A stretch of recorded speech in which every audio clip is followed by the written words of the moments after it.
Hi friends, welcome my channel. இன்றைக்கி நம்ம கார்டனுக்கு ஒரு ஃபெர்டிலைசர் தாங்க ஆர்டர் பண்ணியிருக்கோம். நம்ம கார்டனுக்கு எப்பயுமே இது வரைக்கும் நம்ம இந்த மாதிரி ஃபெர்டிலைசர் யூமிக் ஆசிட் தாங்க ஆர்டர் பண்ணியிருக்கோம். எப்பயுமே கார்டனுக்கு ஆர்கானிக்காக தான் கொடுப்போம். நம்ம மண்புழு உரம், மாட்டு எரு அந்த மாதிரி தான் கொடுப்போம். மழையால் ரோஸ் செடியெலாம் ரொம்ப டேமேஜாக இருக்கிறதுனால யூமிக் ஆசிட் இது லிக்விடாகவும் இருக்குது, பவுடராகவும் இருக்கும். பவுடர் மேக் நம்மளுக்கு எப்படி அதை கரைச்சி கொடுக்குறதுன்னு தெரியல. ஆனால் லிக்விடுனா ஒரு 3 ml கரெக்டாக கொடுத்தா 1 லிட்டருக்குன்ட்டு மெஷர் பண்ணி போட்டிருந்தாங்க. இது ஃபுல்லாக வேர் செடிக்கும் சரி, பூக்கு தண்டுலாம் நல்லா ஃப்ரெஷ்ஷாக இருக்கும், லீஃப்லாம் நல்லா க்ரீனாக இருக்கும்னாங்க. மழைக்கு கார்டனில் இருக்கிற ரோஸ் செடியெலாம் ரொம்ப டல் அடிச்சிச்சுங்க. சரி, இது ட்ரை பண்ணி பார்ப்போம். வாங்கக்கூடாதுன்னு தான் நினச்சேன். சரி, வாங்கி பார்ப்போம் எப்படி இருக்குன்ட்டு.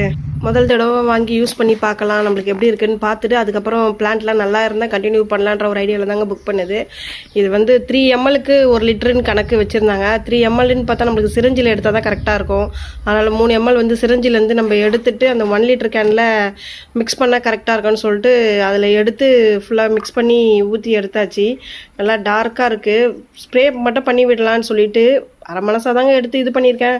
ஏன்னா நம்ம இதெல்லாம் இன்ஆர்கானிக்லாம் நம்ம யூஸ் பண்ணதில்லை. இது ஆர்கானிக்குன்னு தான் சொல்கிறாங்க. சரி, யூஸ் பண்ணி பார்க்கலாம் அப்படின்னு சொல்லிட்டு தான் ஃப்ரெண்ட்ஸ்.